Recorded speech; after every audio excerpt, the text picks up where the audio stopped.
Carl Gustav Jung was a man who lived with one foot in the waking world and the other deep in the shadows of the unconscious. Born in 1875 in the quiet Swiss town of Kesville, Jung's early life was marked by contrasts: a father who was a pastor, steeped in religious tradition, and a mother whose interior world seemed enigmatic and tumultuous. These early tensions seeded in Jung a lifelong fascination with the invisible realms of the psyche, the places where myth and memory, spirit and instinct dance together in a dance as old as humanity itself. As he grew into adulthood, Jung's journey through the emerging field of psychology was anything but conventional. While his mentor Freud focused on sexuality as the core of human neurosis, Jung felt that this explanation, though groundbreaking, was incomplete. He believed that the human soul was far more than a battleground for repressed desires. It was a vast ocean filled with archetypes, symbols, and ancient patterns that transcended individual experience and connected humanity to its collective past. Among these archetypes, the figure of the feminine loomed large in Jung's mind. He did not speak of women simply as biological beings or social roles, but as profound psychological realities that lived within men's inner worlds. This feminine presence he called the anima. The anima was not a person, but a living image, a psychological entity formed by instinct, fantasy, memory, and emotion.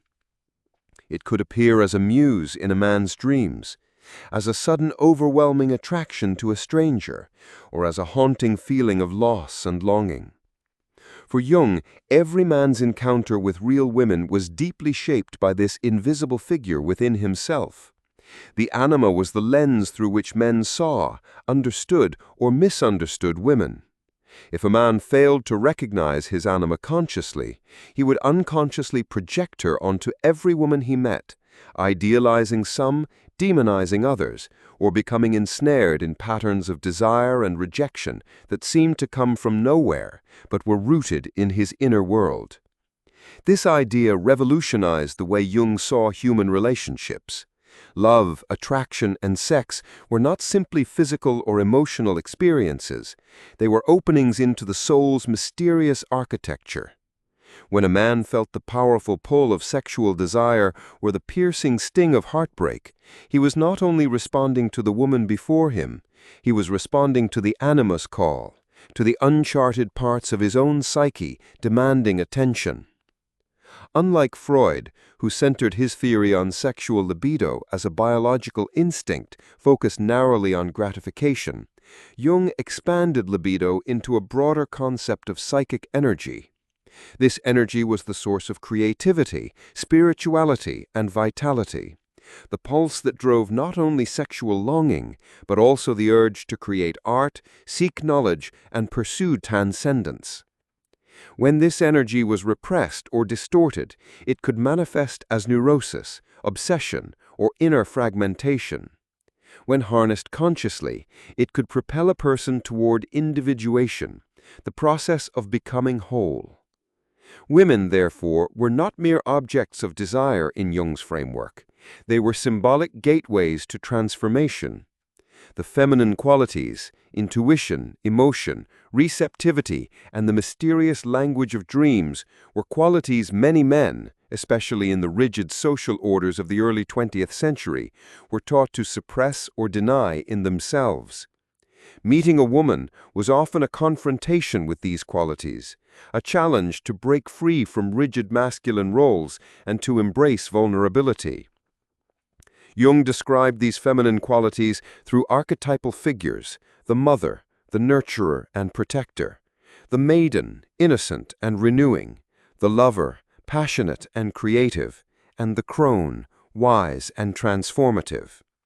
Each archetype carried profound psychological meaning, shaping not only men's relationships with women, but also their inner life and capacity for growth.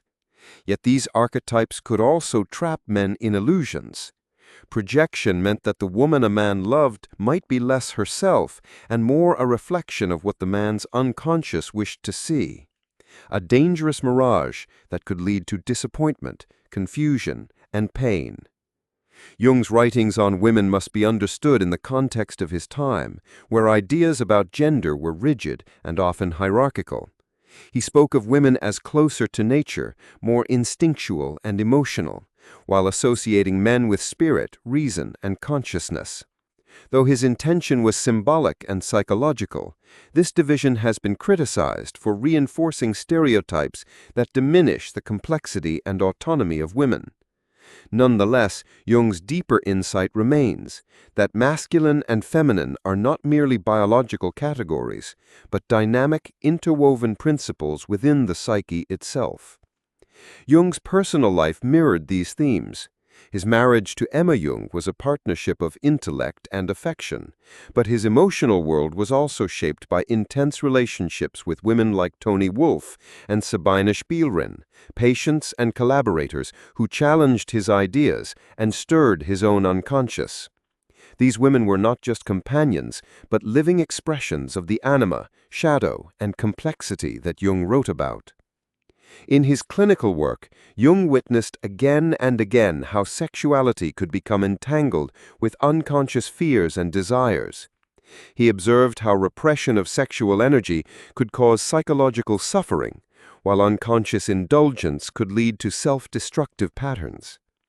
For Jung, the path to healing was not denial nor indulgence, but integration.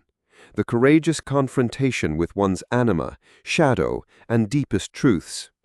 Sex, in Jung's vision, was both a battlefield and a sanctuary. It was dangerous because it exposed us to illusion, projection, and loss of self. Sacred because it held the possibility of meeting the other and oneself in a profound communion. To love a woman, Jung suggested, was to risk everything. To open the soul to the possibility of transformation, to face the unknown, and ultimately to find in her gaze the reflection of a deeper self, long hidden, but waiting to be found.